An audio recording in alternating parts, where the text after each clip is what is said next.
गौरी पूजन हा गणेशोत्सवाचा एक आणखी एक महत्वाचा भाग आहे. आता याच्यामध्ये गौराईचं आणि गणेशाचं नातं नेमकं कसं आहे? कारण काही ठिकाणी अ, माता म्हणून, तर काही ठिकाणी बहीण म्हणून गौराई दाखवली जाते, सांगितली जाते. तर ते नातं नेमकं कसं आहे? हां, चांगला प्रश्न विचारलाय. अनुराधा नक्षत्र असताना गौरीचं आवाहन होतं. म्हणजे गौरी किती वाजेपर्यंत आणायच्या? ते अनुराधा नक्षत्र संपेपर्यंत. आता यावर्षी आपल्याला माहिती आहे 31 ऑगस्टला रविवारी सायंकाळी 5:25 अनुराधा नक्षत्र आहे. तोपर्यंत गौरी आणायच्या. आणि गौरी म्हणजे काय? तर गौरी म्हणजे पार्वती, गणेशाची माता. मातेचं येतं. आता हे गौरीचा सण कसा आला? हिला पूर्वी महालक्ष्मी म्हणायचे. काही ठिकाणी अजूनही महालक्ष्मी म्हणतात. म्हणजे कोलासूर राक्षसाचा वध करणारी ती महालक्ष्मी, ती ही गौरी, पार्वती, आदिमाता किंवा निर्मिती शक्ती असं म्हणता येईल. आणि ती येते अनुराधा नक्षत्रावरती. ज्येष्ठा नक्षत्राच्या दिवशी पूजन केलं जातं.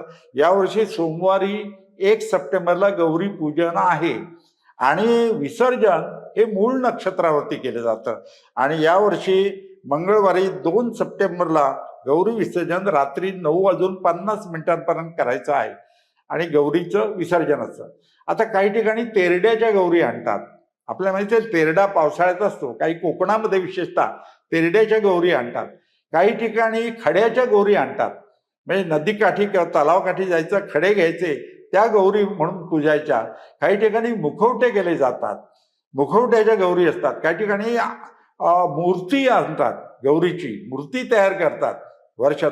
हे परंपरेप्रमाणे घराण्यामध्ये जशी परंपरा असेल तशा मूर्ती या पूजा गौरी आणल्या जातात. परंतु लक्षात घ्या, गौरीचा सण जो असतो ना, तो माहेर वाटणीसाठी, म्हणजे सासरी गेलेली कन्या, मुलगी माहेरी येते. म्हणून म्हणतात गौरी आली सोन पावली, सोन्याचे पावलं घेऊन घरी गौरी आली. हा सण हा महिलांसाठी विशेष असतो. आणि आपली कन्या सासरी जी गेली असती ती माहेरी येते गौरीच्या सणाला. आताच्या काळामध्ये साधन आहेत. पूर्वीच्या काळी असे सण असले की सासरी गेलेली मुलगी वाट बघायची, गौरीचा सण कधी आहे, माझे बाबा मला न्यायला येतील. तर ती अशी गौरीचा सण हा महत्वाचा. आणि तिला काही ठिकाणी 64 भाज्यांचा नैवेद्य दाखवण्याची प्रथा आहे.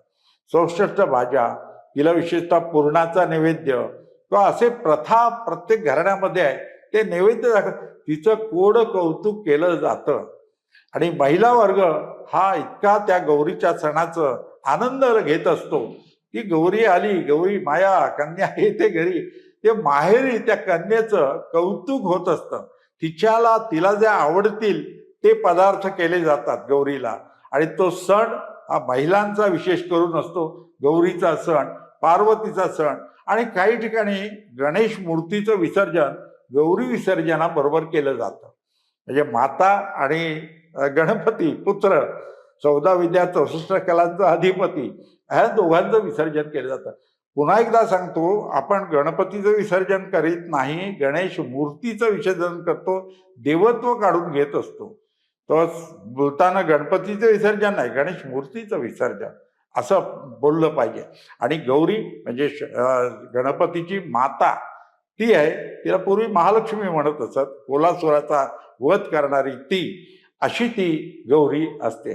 आणि हा सण कौतुकाचा असतो, सोहळ्याचा असतो, भक्तिभावाचा असतो, विशेषतः प्रेमाचा, मायेचा असा हा गौरीचा सण असतो.